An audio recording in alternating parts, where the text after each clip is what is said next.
Que bom estarmos reunidos para refletirmos sobre o Evangelho do Mestre Jesus.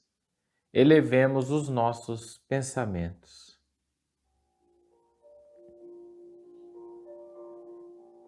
Mestre querido, Mestre de amor, gratidão, Pai. Gratidão pela vida, gratidão por este Evangelho, gratidão por todas as oportunidades que temos para nos tornarmos melhores, para vencermos a nós mesmos. Gratidão por esse amparo incondicional de toda a espiritualidade maior, que está sempre conosco, constantemente buscando nos amparar e auxiliar de todas as formas possíveis. Rogamos por todo o globo terrestre, para que cada vez mais os espíritos consigam elevar o seu padrão vibratório, elevar os seus pensamentos, para entrarem na sintonia do amor universal que envolve a todos nós, para que consigamos transcender todas essas ilusões da matéria e consigamos efetivamente sentir a paz com a qual o Cristo envolve a todos nós. Sê conosco, Mestre querido Jesus, na abertura desse Evangelho, que esses irmãos conectados à fraternidade universal possam visitar cada lar, preparando os corações, as mentes, para o plantio das sementes deste Evangelho. Que seja feita a Tua vontade em nossas vidas e em nossos corações, que assim seja. Que assim seja. Nós continuamos a trabalhar o capítulo 17 do Evangelho segundo o Espiritismo, e nós estamos trabalhando agora o item 9, intitulado de Os Superiores e os Inferiores. É uma mensagem de 1863, ditada em Paris. Essa mensagem foi ditada por um cardeal, cardeal Morlot, de nome François Nicolas Madeleine. E ele nos traz uma reflexão muito importante sobre essa questão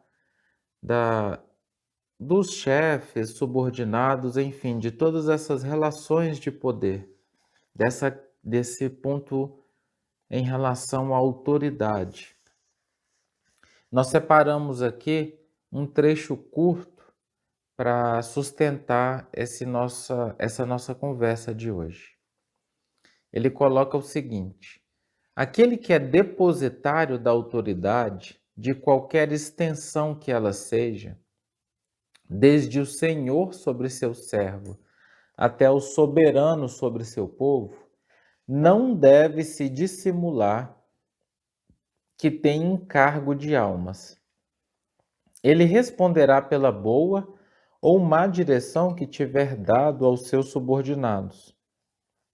E as faltas que estes poderão cometer, os vícios a que serão arrastados em consequência dessa direção ou de maus exemplos recairão sobre ele, enquanto que recolherá os frutos da sua solicitude para os conduzir ao bem. Todo homem tem sobre a terra uma missão pequena ou grande. Qualquer que ela seja, é sempre dada para o bem.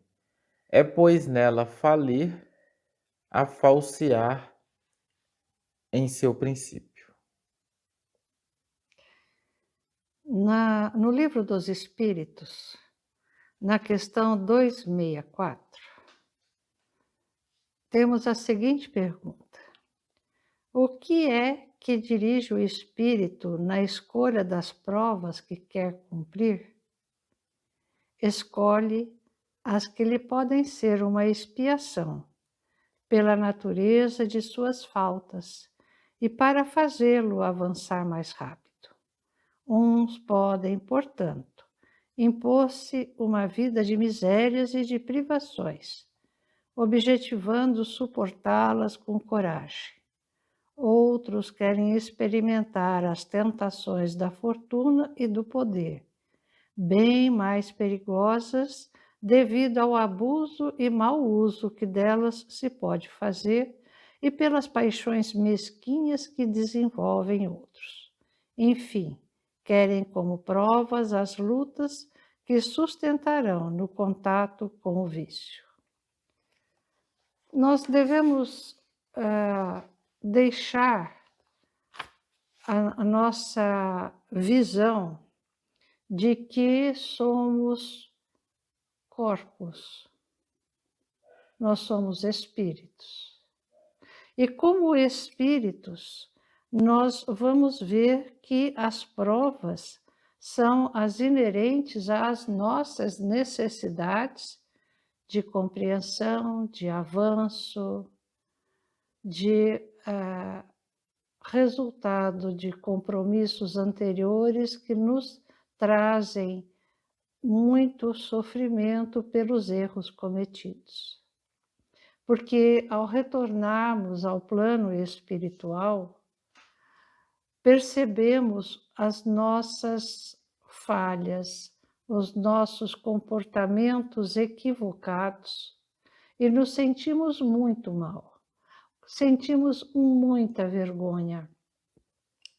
Lembremos do caso de André Luiz, contado em nosso lar, quando ele se encontra com um senhor a quem o pai havia cobrado as dívidas e que tinha ficado na miséria, e ele sente-se envergonhado de tal forma que ele nem sabe como se posicionar perante aquele senhor.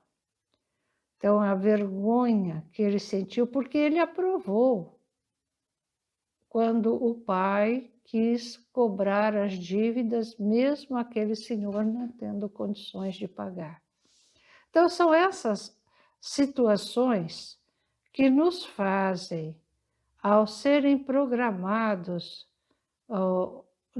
as dificuldades que vamos enfrentar na próxima encarnação, que olhamos, quando temos a oportunidade da escolha, olhamos e pedimos para passar por essa ou por aquela situação. No entanto, quando nós assumimos esse compromisso antes de reencarnar, de qualquer natureza, nós temos então os liames da responsabilidade que não podem ser desconsiderados. Nós percebemos, sentimos, que nós temos graves responsabilidades no que diz ao respeito ao nosso trabalho. Por exemplo, quando o agricultor espera que haja uma produção excelente, se ele não trabalhar a terra, se ele não lavrar, se ele não colocar a semente, não adianta, não há produção. Mas suponhamos que nessa encarnação aquele espírito venha como um operário. E aí nós vamos ver que ele tem que assumir a responsabilidade das atividades do que a sua capacidade coloca para ele. E nós vamos ver que isso ele se torna responsável pela atividade, pela produção. Vamos imaginar, numa produção aí de fios, de tecelagem. Então, um se encarrega da produção do fio em si, outro usando as máquinas para a produção vamos dizer, de uma manta. Então, se não há uma responsabilidade, o trabalho não dá certo. Bem, mas aonde está essa questão da responsabilidade? nós vamos ver que ao programar a sua reencarnação, ele assim foi colocado na sua existência esse tipo de situação. Ah, mas e se ele escolhe ser um juiz, ser um médico? Como é que será o seu procedimento? Aí nós vamos ver que quando ele já faz o seu julgamento, o seu, na sua formatura, ele já assume o compromisso de agir de uma forma correta, sem prejudicar a ninguém, sem procurar pensar nos lucros que possa vir a ter. Então, vejam só, ninguém pode se eximir dos compromissos com relação à vida, a fim de que não se torne um peso morto na economia social. O crescimento de qualquer labor, de qualquer emprego, de qualquer atividade, nós vamos ver que isso sim, então, está dentro da programação da sua reencarnação. Eu não posso dizer que eu não quero mais trabalhar, eu não quero mais fazer nada, e me torno esse peso morto, né? Que as pessoas têm que me sustentar, que as pessoas têm que resolver a minha vida, têm que me dar uma condição melhor. Não é por aí. Todos nós saímos do plano espiritual para a reencarnação com uma programação. Se a gente foge da programação, isso é, vamos dizer assim, um problema que nós arranjamos para nós mesmos e, com isso, nós vamos também ter que arcar. Por isso, quando o Evangelho nos fala de superiores ou inferiores, se a gente olhar apenas na questão de nós encarnados, nós vamos ver que existe sim os superiores, os inferiores, né, os subalternos, mas na realidade todos nós somos espíritos, espíritos em prova. Pedimos a oportunidade do poder para ter um comportamento equilibrado, para tratarmos os subalternos, como está no homem de bem, de uma forma a enxergar o nosso funcionário como um irmão que está nos auxiliando naquela tarefa. Se estamos numa posição subalterna, mesmo que o chefe não cumpra as suas obrigações, nós temos o dever de cumprir. Por quê? Porque independe do chefe. A natureza do trabalho que exercemos é a oportunidade para os nossos espíritos. A gente não pode esquecer da lei de causa e efeito, que nos mostra, né, Allan Kardec. Mas nós vamos ver que nós precisamos realmente trabalhar para o nosso próprio progresso e para o progresso, obviamente, da sociedade. Sendo assim, a nossa vida como encarnados, traz escrita em cada espírito as suas próprias necessidades, nem mais nem menos, impondo a cada qual o indispensável para uma existência feliz, para uma progressão do seu próprio espírito. Sendo assim, quando as provas aparecem na nossa vida, nós normalmente colocamos, não, porque Deus não é justo, porque isso não está certo, porque eu sou infeliz, mas não adianta reclamar. Aquilo é o que foi programado. E nós sabemos, intimamente nós sabemos o que nós precisamos passar, porque acontecendo aquelas situações embaraçosas que a gente não provocou, aquela dificuldade, aquele sofrimento inesperado, nós vamos ver que não adianta reclamar. Muito melhor e necessário a gente manter uma posição equilibrada, porque nós sabemos que tudo aquilo que está acontecendo é porque nós precisamos por ela passar.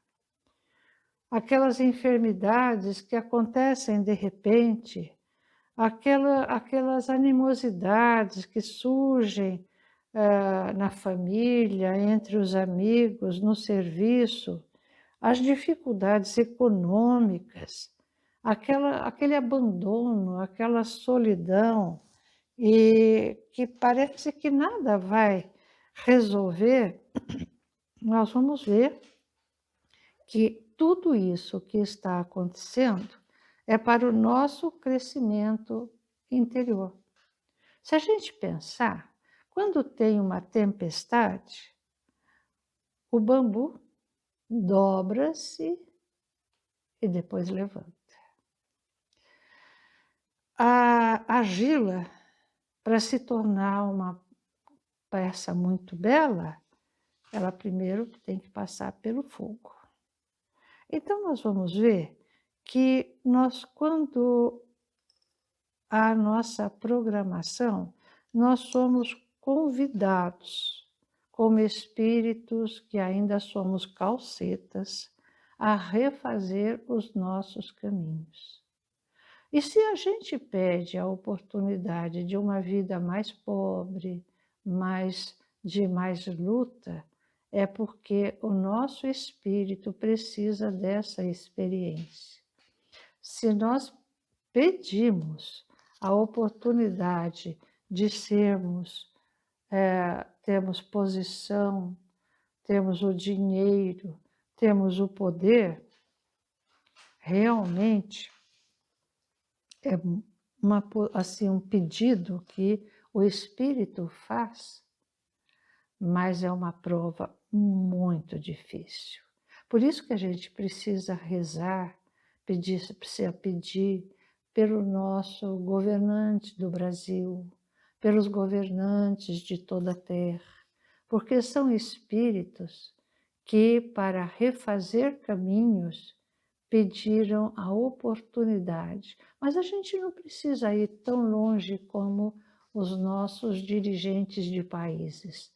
Todas as vezes que nós somos levados a dirigir uma escola, dirigir qualquer instituição da Terra, nós temos que ver que nós estamos numa posição em que nós precisamos aprender a dirigir.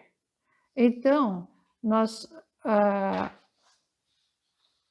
assim sendo, nós temos que nos lembrar que nós somos espíritos em provas. Então, superiores ou inferiores ou subalternos são situações de uma encarnação. E de acordo com aquilo que passamos, que fizermos dessa encarnação, será o resultado quando nós deixarmos a matéria e retornarmos ao plano espiritual. Se sentiremos que cumprimos aquela programação que foi feita antes de encarnarmos, ou se falhamos.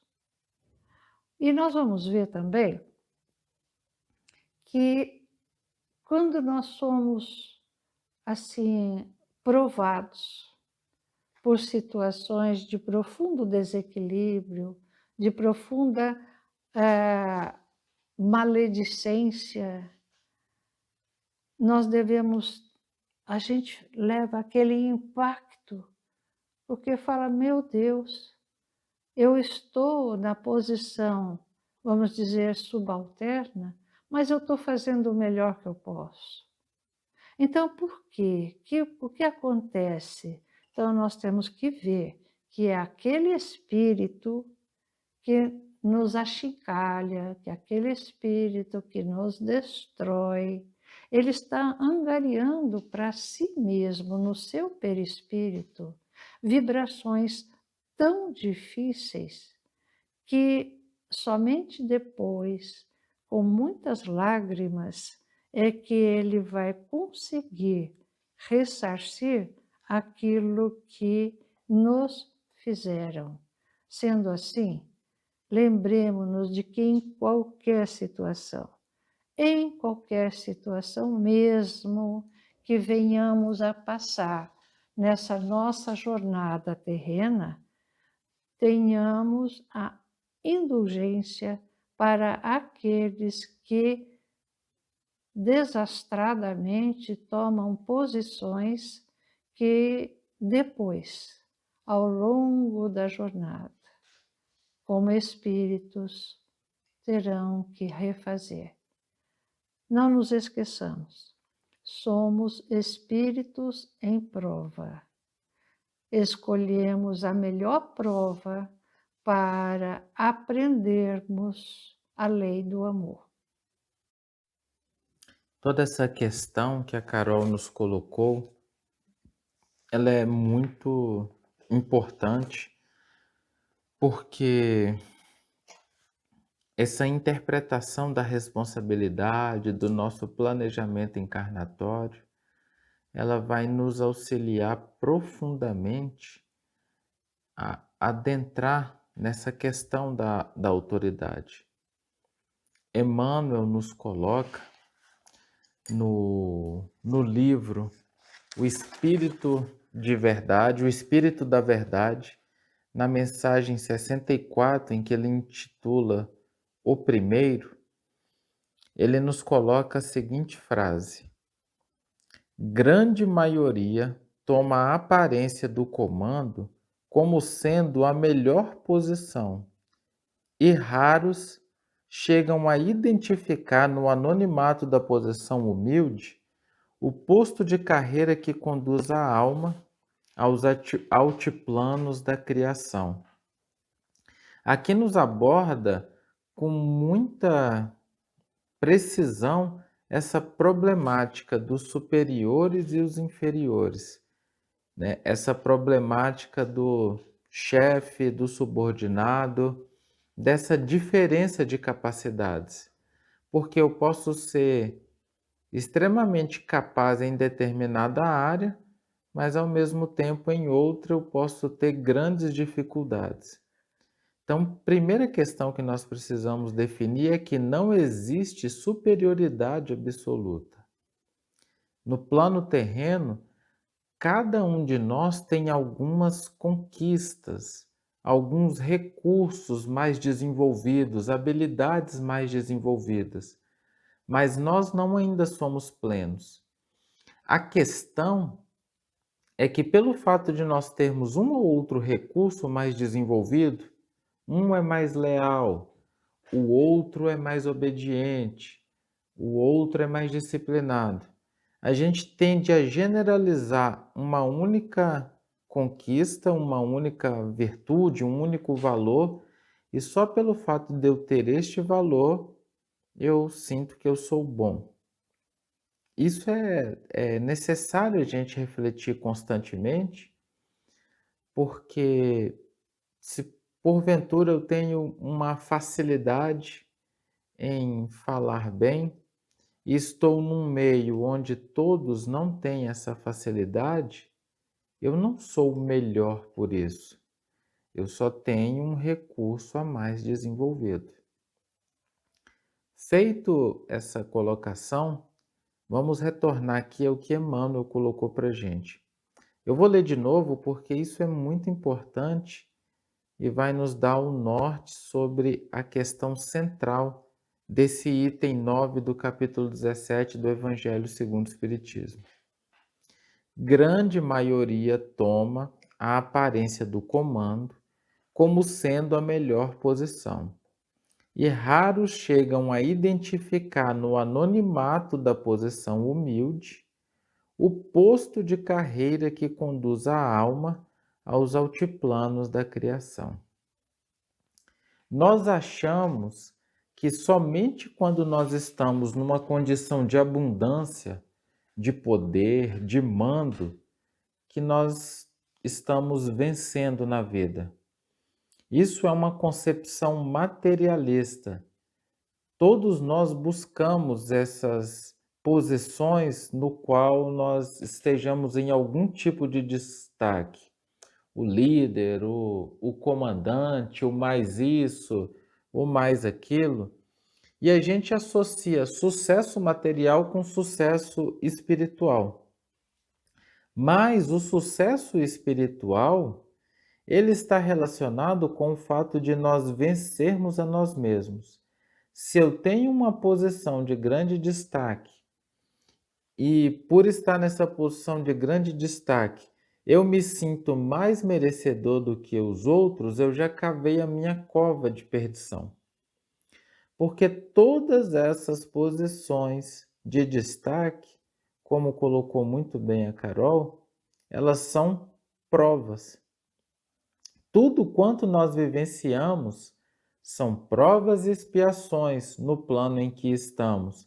São oportunidades para que, na experiência do mando, do comando, do mandar com, na experiência de uma chefia de qualquer natureza, seja conduzindo uma secretária, uma faxineira, um pedreiro, ou o pedreiro conduzindo o servente de pedreiro, todos nós, em algum momento, estamos nessa posição de estarmos liderando alguém. A questão é, nessa condição, como é que nós nos sentimos com esse poder transitório sobre outro indivíduo? Quais são as nossas ações? O que é que a gente faz? Essa é a grande prova. Porque nessa experiência, em qualquer nível, em qualquer espectro de poder, à frente de outras pessoas, se eu, de alguma maneira, me sinto melhor, deixo alimentar o meu orgulho e a minha vaidade, eu já me perdi. E além disso, se nessa experiência de poder, se eu causo qualquer, vejam só, se eu causo qualquer, se eu promovo qualquer arbitrariedade e causo sofrimento desnecessários àqueles que estão junto a mim, eu responderei por tudo isso. Na verdade, vivenciar a experiência do poder, se a gente realmente tivesse esse olhar espiritual,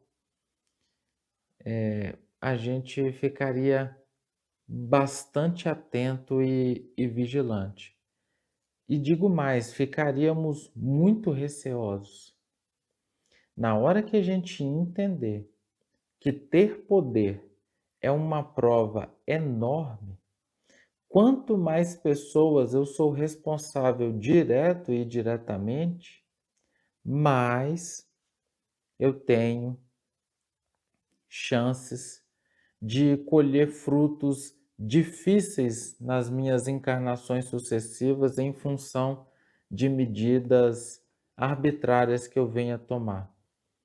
O poder é uma experiência dificílima, é uma grande prova.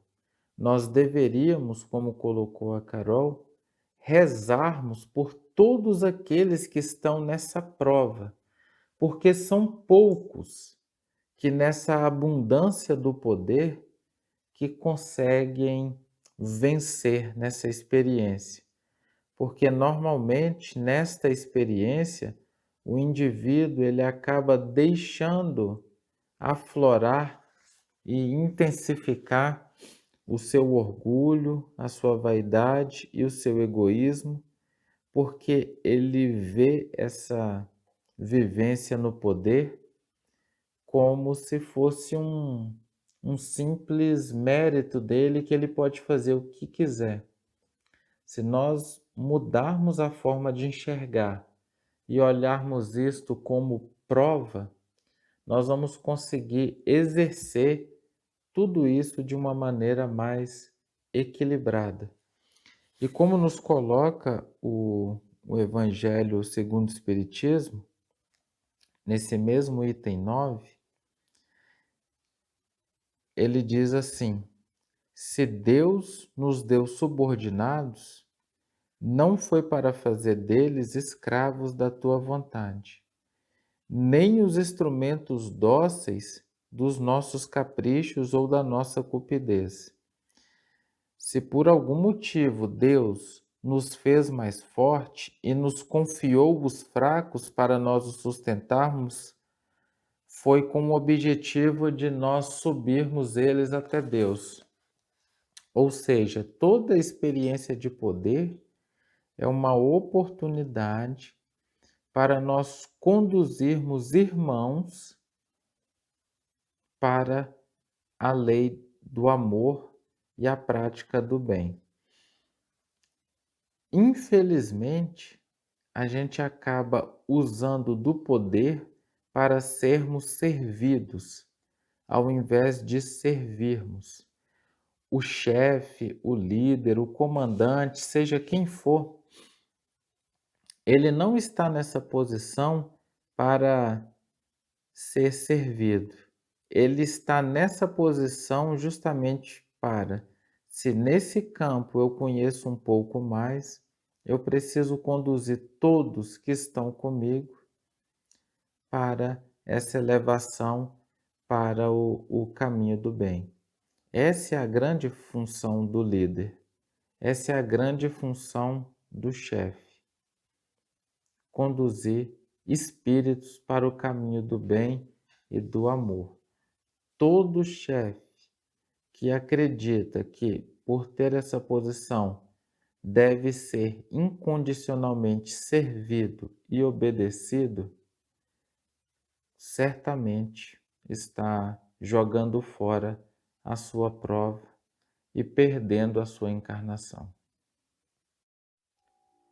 Jesus, aqui estamos todos nós, Senhor, agradecendo por este dia, agradecendo, Senhor, por esse Evangelho abençoado, que nos aponta os caminhos para que consigamos fazer desta encarnação o caminho para recomeçarmos a jornada em direção a vós. Jesus, Tu és, Senhor, a luz que envolve a todos nós. Tu és o amor que tudo entrega, que tudo renuncia, para que sejamos felizes. Por isso te suplicamos, ó Jesus, não nos deixe nos envolver pelas ilusões que a terra nos proporciona. Não nos deixe, Senhor, de nos envolver pelo ódio, pela dissensão, pela falta de fraternidade, que faz com que nos tornemos tão infelizes. Ajuda-nos, ó Jesus, a percebermos em cada frase, em cada palavra do Teu Evangelho, a luz abençoada para a nossa própria decisão, para a nossa própria vontade de buscar-te no mais íntimo do nosso ser. Jesus, te suplicamos por toda a terra, te suplicamos por tantas dores, te suplicamos, Senhor, por todos aqueles que retornam, presos muitas vezes, aos familiares que aqui ficam. Rogamos-te, Senhor, pelos dirigentes de todos os países, para que busquem a paz, para que busquem a compreensão e o entendimento entre todos os povos. Te suplicamos, ó Senhor, pelos dirigentes da grande pátria do Evangelho, para que o nosso país cresça em fraternidade, para que o nosso país cresça em amor. Jesus, auxilia-nos, amado amigo, a estarmos contigo, mas sê conosco, Senhor, dando-nos tuas mãos de luz para seguirmos cada vez mais pelo teu caminho de paz. Que assim seja. Que assim seja.